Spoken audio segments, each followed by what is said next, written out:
નમસ્કાર, હું રાજ. આપ જોઈ રહ્યા છો સ્પાર્ક ટુડે ન્યૂઝ. પાવી જેતપુરના વનકુટુર 3 રસ્તા પાસે સ્વામિનારાયણ મંદિર સામે હાઈવે નંબર 56 પર વરસાદી પાણી ભરાતા રાહદારીઓ અને વાહન ચાલકો ભારે હાલાકીનો સામનો કરી રહ્યા છે. વરસાદ બાદ અહીં કલાકો સુધી પાણી ભરાયેલું રહેતું હોવાના કારણે હાઈવે પર જાણે નદી જેવો માહોલ સર્જાય છે. પાણીમાંથી પસાર થતા બાઇક ચાલકો અને રાહદારીઓના કપડાં પણ પલળી જતા હોવાની ફરિયાદો સામે આવી છે. સ્થાનિકોના જણાવ્યા મુજબ આ સમસ્યા લાંબા સમયથી યથાવત છે અને અગાઉ પણ સંબંધિત તંત્રને રજૂઆત કરવામાં આવી હતી.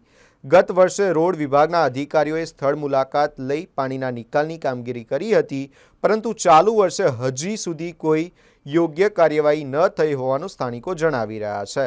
સ્થાનિકોના કહેવા પ્રમાણે વરસાદી પાણીના નિકાલ માટે અગાઉ બનાવવામાં આવેલું નાળું પુરાઈ જતાં પાણીના નિકાલની સમસ્યા વધુ ગંભીર બની છે. લાંબા સમય સુધી પાણી ભરાઈ રહેવાના કારણે હાઈવેના રોડને પણ નુકસાન થવાની ભીતિ વ્યક્ત કરવામાં આવી રહી છે. સ્થાનિકોએ રોડ વિભાગના તંત્ર સમક્ષ તાત્કાલિક સ્થળ મુલાકાત લઈ નાળાની સફાઈ કરાવવા અને કાયમી ડ્રેનેજ વ્યવસ્થા ઊભી કરવાની માંગ કરી છે.